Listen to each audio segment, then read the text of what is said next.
போரில் வீர மரணம் அடைந்த வீரர்களின் மனத்துயர் நீக்கும் பொருட்டு பெரிய யாகம் நடைபெற்றுக் கொண்டிருந்த அரண்மனைக்குள் நுழைந்தார் பகவான் கிருஷ்ணர். யாகம் தொடங்கலாமே தர்மா, சொர்க்கத்தை அடைய அவரவர்க்குரிய பாகத்தை வைத்தாயிற்று அல்லவா என்று கேட்டார்.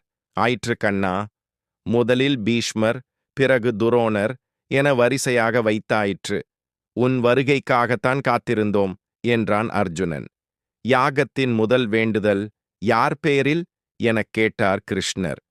குலத்தின் தோன்றலுக்குக் காரணமான பீஷ்மரின் பெயரில்தான் என்றார் தர்மன்.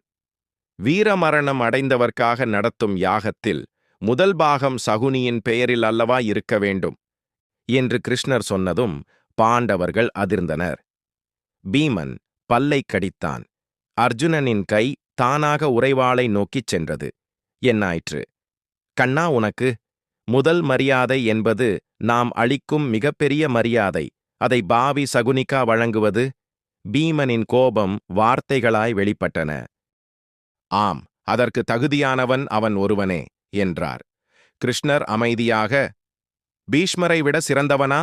சகுனி நயவஞ்சகமே உருவானவனுக்கு வீர மரண மரியாதையா என்றான் அர்ஜுனன். அர்ஜுனா, வீரமரணம் என்பது போர்க்களத்தில் எதிரியுடன் நேருக்கு நேர் நின்று மோதி உயிர் துறத்தல் என்பதல்ல. தான் கொண்ட கொள்கைக்காக எத்தகைய தியாகங்களையும் புரிந்து எத்தனை தடைவரினும் தகர்த்து தன் லட்சியம் நிறைவேறிய பின் கடமை முடிந்ததென தன் உயிர் துறப்பதுதான் வீரமரணம். இதில் பீஷ்மரை விட உயர்ந்தவன் சகுனியே என்றார் பகவான். பீஷ்மரின் லட்சியம் நிறைவேறாமல் போயிருக்கலாம். போரில் பாண்டவர் தோற்கவில்லை. ஆனால் எங்களை அழித்துவிட வேண்டும் என்ற சகுனியின் லட்சியமும் வெல்லவில்லையே என்றான் தர்மன். போரில் உடன் பிறந்தவர், ஊற்றார், உறவினர், பெற்ற பிள்ளைகள் என அனைவரையும் இழந்து நிற்கும் நீங்கள் ஐவரும் எல்லாம் இருந்தும் எதுவும் இல்லாதவர்கள்தான் தர்மா. நீங்கள் நடைபிணமாய் வாழ்பவர்கள். என் இருப்பு ஒன்றே உங்களை இங்கு இருக்க வைத்துள்ளது. உங்கள் வாரிசுகளை அழித்த பின்னும் சகுனியின் ஆசை நிறைவேறவில்லை என்றா சொல்கிறீர்கள் என்று கேட்ட கிருஷ்ணரின் கேள்வி கணைகளில் இருந்த உண்மையை தாங்க முடியாமல் தலை குனிந்தார்கள் பாண்டவர்கள்.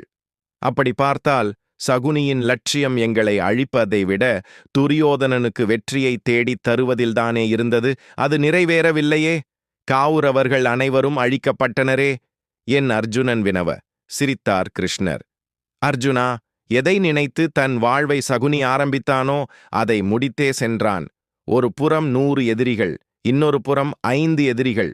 உங்கள் ஐவரை அழிப்பதாக கூறியே பல செயல்கள் மூலம் தனது 100 எதிரிகளை உங்கள் மூலமே அழித்து உங்களையும் நடைபிணமாக்கியவன் சகுனி என்பதை அறியாமல் பேசுகிறாய் என்றார் கிருஷ்ணர். என்ன, கௌரவர்களை அழிப்பதே சகுனியின் இலட்சியமா? ஏன் கண்ணா? ஏன்? அதுவரை மௌனமாக இருந்த திருதராஷ்டிரர் கேட்டார். கௌரவர்களை மட்டுமல்ல, உங்கள் ஒட்டுமொத்த குலத்தையும் வேறறுப்பதே அவன் நோக்கம். இலட்சியம் எல்லாம். அதை நிறைவேற்ற தனி ஒருவனாக அவனால் முடியாது என்பதால் கௌரவ பாண்டவர்களுக்கிடையே விரோதத்தை வளர்த்து தன் லட்சியத்தை நிறைவேற்றிக் கொண்டான் சகுனி என்றார் கிருஷ்ணர். பாம்பென்று தெரியாமல் பால் வார்த்து நானே என் பிள்ளைகளின் அழிவுக்கு காரணமாகிப் போனேனே. பல்லை கடித்து காலை தரையில் உதைத்து தன் கோபத்தை வெளிப்படுத்தினார் திருதராஷ்டிரர். இல்லை, நச்சுப்பாம்பல்ல சகுனி, அடிபட்ட புலி, பழி வாங்க பதுங்கி காத்திருந்தான். நேரம் வாய்த்ததும் சரியாக பயன்படுத்தி கொண்டான் என்றார் கிருஷ்ணர். துரோகி, நல்லவன் போல் நடித்து ஏமாற்றினானே என்றார். இங்கிருக்கும் எவரையும் விட சகுனி நல்லவன்தான். உங்கள் பிள்ளை துரியோதனனை கொன்றதற்காக பீமனை கொல்ல நினைத்த நீங்கள் நல்லவர் என்றால், அபிமன்யுவை கொன்ற ஜயத்ரதனை கொன்று பழிவாங்கிய அர்ஜுனன் நல்லவன் என்றால், பாஞ்சாலியின் சபதத்தை நிறைவேற்ற துரியோதனனை கொன்ற பீமன் நல்லவன் என்றால், தன் கண் எதிரிலேயே தன் குடும்பத்தினர் ஒவ்வொருவராய் உணவின்றி உயிர் துறப்பதை பார்த்திருந்த ஒரு சாம்ராஜ்யத்தின் இளவரசனான சகுனி, அதற்கு காரணமான உங்கள் குலத்தையே அழிக்க நினைத்து அதற்காகவே உயிர் வாழ்ந்த சகுனி உங்கள் எல்லோரையும் விட நல்லவனே என்றார் கிருஷ்ணர். என்ன சொல்கிறாய் கண்ணா? எங்கள் குலத்தால் சகுனியின் குடும்பம் அழிந்ததா? இதை நம்பவே முடியவில்லையே. என் மனைவியின் சகோதரன் என்பதால் நான் தானே அவனை வளர்த்து வந்தேன். பிறகு வேறு எவர் அவன் குடும்பத்தை அழித்தது? சகுனி வாழ்வின் சரித்திரம்தான் என்ன? சொல் கண்ணா, கதறியபடி கேட்டான் திருதராஷ்டிரர். அது எனக்கும் பீஷ்மருக்கும் மட்டுமே தெரிந்த ரகசியம். அது இருக்கட்டும். தர்மா வீரனாக, நல்லவனாக, ஒழுக்கமானவனாக இருந்த சகுனியை இந்த நிலைக்கு ஆளாக்கியதே பீஷ்மர்தான் என்று அறிவாயா? உங்கள் குலத்தின் பெருமை குறைந்துவிடக்கூடாது என்பதற்காக சகுனியின் குடும்பத்தையே அழித்து மறைத்தவர் பீஷ்மர்தான் என்று அறிவாயா? அதில் தப்பிப் பிழைத்த சகுனி தன் வாழ்வியலை மாற்றிக்கொண்டான் தனது லட்சியம் வெல்வதற்காக. இதில் என்ன தவறு? போரை வெல்ல நாம் செய்த அதர்மங்கள் எல்லாம் தர்மங்களாகும்போது அவன் கொண்ட லட்சியம் வெல்ல சகுனி செய்த செயல்களும் தர்மங்களே என்றார் கிருஷ்ணர். பாஞ்சாலியை துகிலுரிக்க வைத்ததுதான் சகுனி செய்த தர்மமா? கேலியாய்க் கேட்டான் பீமன். பீமா, வரம்பு மீறி பேசுகிறாய். யோசித்துப்பார் அன்றைய நிகழ்வை. எனக்கு பதிலாக என் மாமன் சகுனி தாயம் உருட்டுவார் என துரியோதனன் சொன்னவுடன், எங்களுக்கு பதிலாக கண்ணன் தாயம் உருட்டுவான் என உங்களில் எவரேனும் கூறியிருந்தால் அது நடந்தே இருக்காது. அங்கு போட்டி தர்மனுக்கும் துரியோதனனுக்கும் இடையேதான் நடந்ததே தவிர சகுனியுடன் அல்ல. அந்த தாயக்கட்டைகளைப் போல் சகுனியும் ஓர் கருவியே.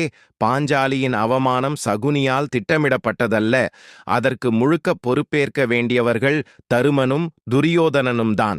வேடிக்கை பார்த்து கொண்டிருந்த உங்களைப் போலவே சகுனியும் பார்வையாளன்தான், பழிகாரன் அல்ல.